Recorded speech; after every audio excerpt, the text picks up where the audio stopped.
Hello students, इस video में हम लोग अब इंटरनल स्ट्रक्चर पढ़ेंगे माइटोकॉन्ड्रिया के। हमने लास्ट टाइम नॉर्मल बातें देखी थी माइटोकॉन्ड्रिया में कि किसने डिस्कवर किया था, सेमी ऑटोनोमस सेल ऑर्गेनेल हम उसे क्यों बोलते हैं, और नंबर ऑफ माइटोकॉन्ड्रिया पर सेल क्या होता है वो हमने देखा था, और टर्म माइटोकॉन्ड्रिया किसने दिया था, ये सारी चीजें हमने देखी थी लास्ट टाइम। अभी हम लोग देख रहे हैं माइटोकॉन्ड्रिया के इंटरनल स्ट्रक्चर को। सपोज कोई अगर एक ये सेल है तो उसके अंदर ये ऑर्गेनेल होता है माइटोकॉन्ड्रिया। इसे हम power house of the cell भी बोलते हैं। क्यों? क्योंकि ये एटीपी फॉर्मेशन भी करता है।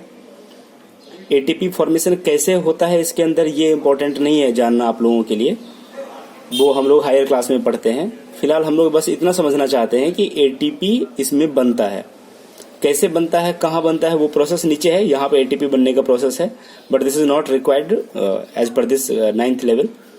तो हम लोग स्ट्रक्चर के बारे में पहले देखते हैं। तो ये है इसका membrane, this is the outer membrane of mitochondria and this is the inner membrane. Inner membrane में इनफोल्डिंग्स भी है, मींस अंदर की तरफ फोल्ड्स भी हैं। These are the infoldings of inner membrane. Means यहाँ पे दो मेम्ब्रेन हो गया, एक आउटर मेम्ब्रेन और एक ये इनर मेम्ब्रेन। तो हम देखते हैं दोनों के बारे में। ये आउटर मेम्ब्रेन है। इस मेम्ब्रेन का अगर हम लोग कंपोजिशन देखें तो इसमें प्रोटीन पार्ट कम होता है और ये ज्यादा परमिएबल होता है। ज्यादा परमिएबल का मतलब क्या है कि बाहर से मटेरियल इसके अंदर एंटर कर सकता है और अंदर का मटेरियल बाहर आ सकता है। This is the meaning of permeability. While this is the inner membrane. Inner membrane का अगर कंपोजिशन देखें तो यहाँ पे प्रोटीन पार्ट ज्यादा होता है और सिलेक्टिवली परमिएबल होता है। ये मींस कुछ खास चीजों के लिए ही परमिएबल है, मींस जिस चीज का रिक्वायरमेंट है माइटोकॉन्ड्रिया को उस चीज के लिए परमिएबल होगा ये। अब ये तो बात हो गई दोनों मेम्ब्रेन की। अगर इस दोनों मेम्ब्रेन के बीच में भी अपने को स्पेस दिख रहा है, इस स्पेस के बारे में अगर हम लोग देखें तो इसको हम लोग क्या बोलेंगे, पेरी माइटोकॉन्ड्रियल स्पेस, या फिर हम इसको आउटर कंपार्टमेंट भी बोल सकते हैं, because these are the inner compartment.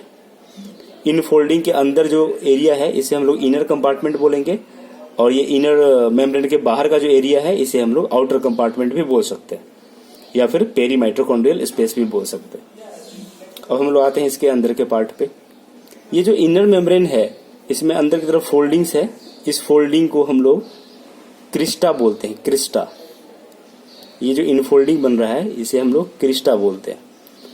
Plural में हम इसे क्रिस्टी पढ़ेंगे, CRISTAE, क्रिस्टी। और सिंगुलर में अगर हम एक के बारे में बता रहे हैं तो क्रिस्टा। अब हम लोग इसके अंदर के स्ट्रक्चर में आते हैं। जैसा कि हमने बताया था कि यूकैरियोटिक सेल है, अगर ये कोई बड़ा सा सेल है तो सेल के अंदर तो राइबोसोम्स होते ही हैं, और यूकैरियोटिक सेल में 80S राइबोसोम होते हैं, जबकि यूकैरियोटिक सेल के अंदर जो माइटोकॉन्ड्रिया है उसके अंदर भी राइबोसोम्स होते हैं, और वो राइबोसोम 70S टाइप का होता है, जो कि हमने प्रोकैरियोट में देखा था, बैक्टीरिया वगैरह में 70S टाइप का होता है। तो मतलब इसलिए हम देख रहे हैं कि यहाँ पे हमारे यूकैरियोटिक सेल के माइटोकॉन्ड्रिया में भी 70S टाइप है, इसलिए हम बोलते हैं कि माइटोकॉन्ड्रिया जो है वो प्रोकैरियोटिक ओरिजिन का है। यहाँ पे फिर इसके फर्दर सब यूनिट है, 70S के फर्दर सब यूनिट है 50S से लेकर के 75S। मीन्स अगर हम इसका फर्दर सब यूनिट करेंगे तो 55S टू 75S तक आएगा। ये आपके लिए इंपॉर्टेंट नहीं है, आप बस इतना समझिए कि राइबोसोम 70S टाइप का होता है, दैट्स इट। उसके अलावा हम देखें अगर तो ये तो राइबोसोम हो गया, और ये इसका खुद का डीएनए है, circular DNA. The presence of this circular DNA also indicates that this mitochondria is of prokaryotic origin, because in prokaryotes there is also circular DNA। तो ये डीएनए है। अगर डीएनए के भी कंपोजिशन को अगर हम जानना चाहें तो it is rich in C and G, C for cytosine and G for guanine. ये दोनों से ये रिच होता है। डीएनए के अंदर कंपोजिशन होते हैं एडेनिन, ग्वानिन, साइटोसिन और थाइमिन, 4 तरह के कंपोजिशन होते हैं, जो कि हम लोग आगे पढ़ेंगे। और यहाँ पे ये डीएनए जो होता है माइटोकॉन्ड्रिया का उसमें C और G का कंपोजिशन ज्यादा होता है आउट ऑफ दीज 4, और इसी की वजह से हाइयर डीनेचुरेशन टेम्परेचर होता है। मीन्स ट्रिपल बॉन्ड यहाँ पे प्रेजेंट है, इसलिए हायर डीनेचुरेशन टेम्परेचर मीन्स इसको टूटने में ज़्यादा एनर्जी, ज़्यादा टेम्परेचर की जरूरत पड़ेगी इस बॉन्ड को टूटने में। तो these part are not required. आपको बस इतना समझना है कि इसके अंदर डीएनए होता है वो सर्कुलर होता है। ये सब हायर क्लास में हम लोग देखते हैं, या फिर जब आप डीएनए का स्ट्रक्चर पढ़ेंगे क्लास 10th में, उसके बाद आप समझेंगे इन चीज़ों को। हमें तो बस ओवरव्यू समझना है कि इसका इंटरनल स्ट्रक्चर होता कैसा है। तो हमने इंटरनल स्ट्रक्चर में अभी तक देखा है आउटर मेम्ब्रेन है, इनर मेम्ब्रेन है, इस इनर फोल्डिंग को क्रिस्टा बोलते हैं, और इसके अंदर राइबोसोम्स है और डीएनए है।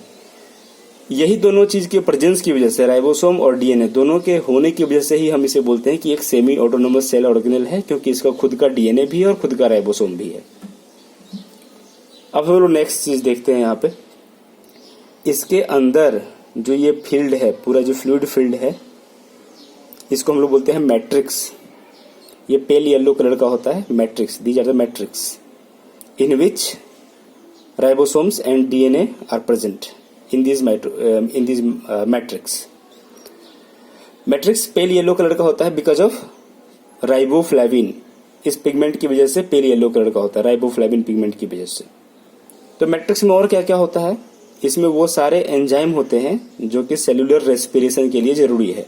Means matrix contains all the enzymes which is required for cellular respiration, and this is why mitochondria is useful in respiration or responsible for the process of respiration.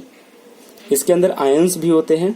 Ions divalent होते हैं, means +2 charge होगा, जैसे कि magnesium, manganese और ferrous. ये सारे ions भी होते हैं इसके अंदर। ये सब आयंस भी बाद में एटीपी बनाने में, मतलब एनर्जी क्रिएट करने में और रेस्पिरेशन में जरूरत पड़ती है इन सारे आयंस की। और जैसा कि हमने पहले बताया, इसके अंदर सर्कुलर डीएनए और राइबोसोम भी प्रेजेंट होता है। अब हम लोग इसमें देखते हैं एक बहुत इंपॉर्टेंट चीज है यहाँ पे, ये आप ध्यान से देखिए। ये जो क्रिस्टा है, इनफोल्डिंग्स जो है, ये देखिए आप,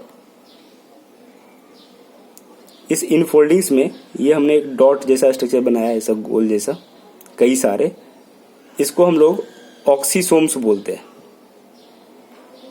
ऑक्सीसोम्स, या फिर इसी को हम लोग F0 F1 पार्टिकल बोलते हैं, या फिर एलिमेंट्री पार्टिकल बोलते हैं।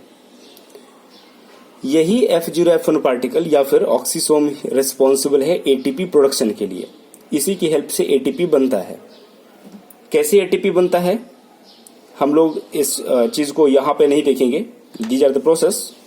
एटीपी बनता है, आप अगर ऊपर से समझना चाहे तो इतना समझिए कि ये जो स्पेस है, इस स्पेस से इस ऑक्सीसोम के थ्रू, ये जो ऊपर ऊपर दिख रहा है ये सब, इसके through ions, hydrogen ions enter करते हैं, और उसी हाइड्रोजन आयन की हेल्प से एटीपी का प्रोडक्शन होता है। ये हाइड्रोजन आयन एंटर कर रहा है और यहाँ से एटीपी बनता है।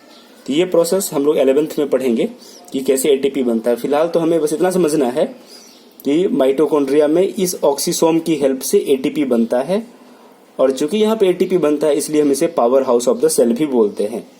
सेमी ऑटोनोमस क्यों बोलते हैं, क्योंकि इसका खुद का राइबोसोम और खुद का डीएनए होता है, और ये खुद अपने आप बाइनरी फ्यूजन से डिवाइड कर सकता है। मीन्स एक से दो में डिवाइड कर सकता है, इसलिए हम इसे जो सेमी ऑटोनोमस सेल ऑर्गेनेल बोलते हैं। नोट में हमने एक चीज लिखा है यहाँ पे, अगर हमसे पूछा जाए कि हमारा जो मेमेलियन माइटोकॉन्ड्रिया है, मेमल्स में हम लोग आते हैं, ह्यूमन भी मेमल्स में आता है, उसमें जो माइटोकॉन्ड्रिया होता है वो किस टाइप का होता है, तो अगर एग्जैक्ट बोला जाए तो 55S टाइप का होता है। जैसे कि हमने प्रोकैरियोट में बताया 70S टाइप, यूकैरियोट्स में बताया 80S टाइप। तो मैमल्स के माइटोकॉन्ड्रिया अगर हम लोग एग्जैक्ट बोला जाए, पूछा जाए तो 55S। अगर कोई ऑप्शन में टिक करने वाला हो, 55S अगर नहीं लिखा हो ऑप्शन में, तो हम लोग सिर्फ वहां पे क्या कर देंगे, टिक 70S कर देंगे। अगर माइटोकॉन्ड्रिया की बात हो रही है तो 70S टिक कर देंगे हम लोग। ये इसका फर्दर सब यूनिट है, दिस इज नॉट रिक्वायर्ड। हमें बस ये नोट में ये बात ध्यान रखना है कि मैमल्स के माइटोकॉन्ड्रिया में 55S का, ऐसे नॉर्मल पूछा जाए यूकैरियोट के माइटोकॉन्ड्रिया में तो 70S का। ठीक है, अब हम लोग इसके आगे का देखेंगे नेक्स्ट वीडियो में।